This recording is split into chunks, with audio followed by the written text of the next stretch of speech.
As early as 1950, computer scientists were using electronic machines to construct relatively simple game systems, such as Bertie the Brain in 1950 to play tic-tac-toe, or Nimrod in 1951 for playing Nim.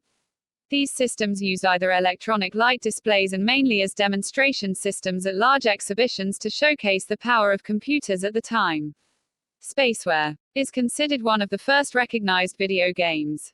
Developed in 1961 for the PDP-1 mainframe computer at Massachusetts Institute of Technology, MIT, by a group of students there, it allowed two players to simulate a space combat fight on the PDP-1's relatively simplistic monitor. The game's source code was shared with other institutions with a PDP-1 across the country as the MIT students themselves moved about, allowing the game to gain popularity. The on-screen instructions from Will Crowther's 1976 game Colossal Cave Adventure. In the 1960s, a number of computer games were created for mainframe and mini-computer systems, but these failed to achieve wide distribution due to the continuing scarcity of computer resources, a lack of sufficiently trained programmers interested in crafting entertainment products, and the difficulty in transferring programs between computers in different geographic areas. By the end of the 1970s, however, the situation had changed drastically. The BASIC and C high-level programming languages were widely adopted during the decade, which were more accessible than earlier more technical languages such as Fortran and COBOL, opening up computer game creation to a larger base of users. With the advent of time sharing, which allowed the resources of a single mainframe to be parceled out among multiple users connected to the machine by terminals, computer access was no longer limited to a handful of individuals at an institution, creating more opportunities for students to create their own games. Furthermore, the widespread adoption of the PDP-10, released by Digital Equipment Corporation, DEC, in 1966, and the portable Unix operating system, developed at Bell Labs in 1971 and released generally in 1973, created common programming environments across the country that reduced the difficulty of sharing programs between institutions. Finally, the founding of the first magazines dedicated to computing like Creative Computing, 1974, the publication of the earliest program compilation books like 101 Basic Computer Games, 1973, and the spread of wide area networks such as the ARPANET allowed programs to be shared more easily across great distances.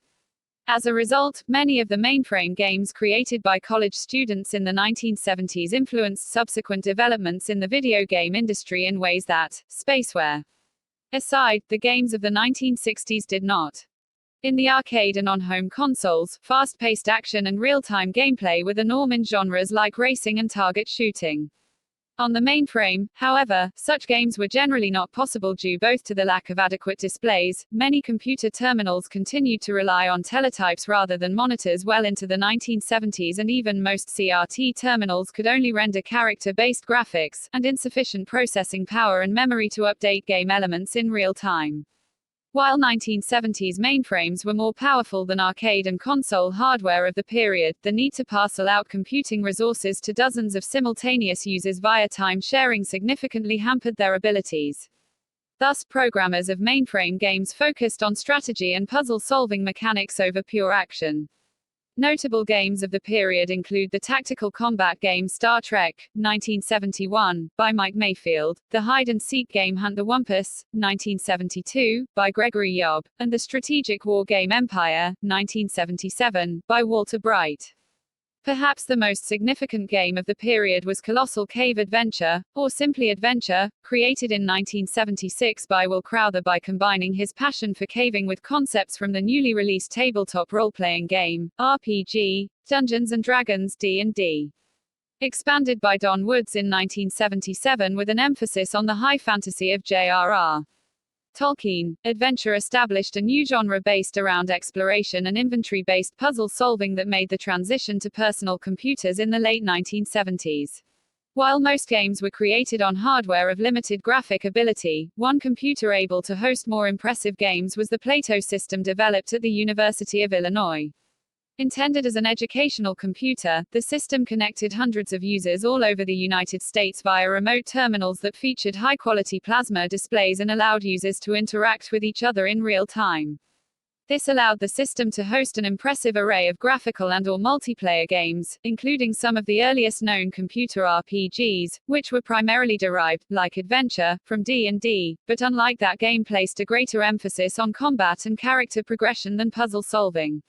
Starting with top-down dungeon crawls like The Dungeon, 1975, and The Game of Dungeons, 1975, more commonly referred to today by the file names, Pedit 5 and D&D, Plato RPGs soon transitioned to a first-person perspective with games like Moria, 1975, Oubliette, 1977, and Avatar, 1979, which often allowed multiple players to join forces to battle monsters and complete quests together.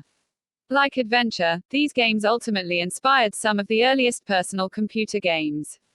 The Magnavox Odyssey, the first home console. See also, first generation of video game consoles and history of arcade games. The start of the modern video game industry grew out of concurrent development of the first arcade game and the first home video game console in the early 1970s in the United States. In 1966, while working at Sanders Associates, Ralph Baer came up with an idea for an entertainment device that could be hooked up to a television monitor. Presenting this to his superiors at Sanders and getting their approval, he along with William Harrison and William Rash refined Baer's concept into the brown box prototype of a home video game console that could play a simple table tennis game. The three patented the technology, and Sanders, not in the business of commercialization, sold licenses to the patents to Magnavox to commercialize.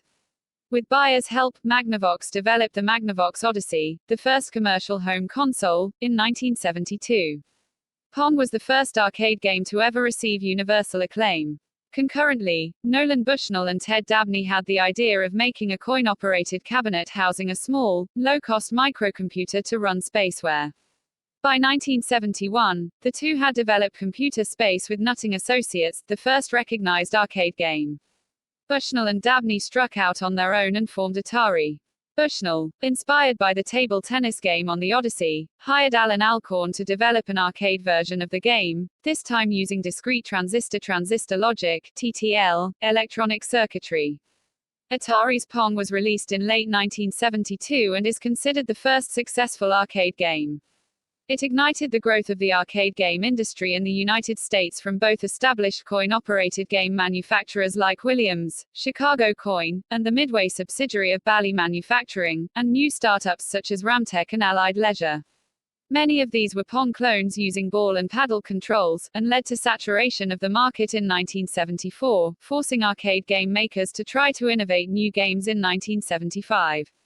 Many of the newer companies created in the wake of Pong failed to innovate on their own and shut down, and by the end of 1975, the arcade market had fallen by about 50% based on new game sale revenues. Further, Magnavox took Atari and several other of these arcade game makers to court over violations of Baer's patents. Arcade games caught on quickly in Japan due to partnerships between American and Japanese corporations that kept the Japan companies abreast of technology developments within the United States.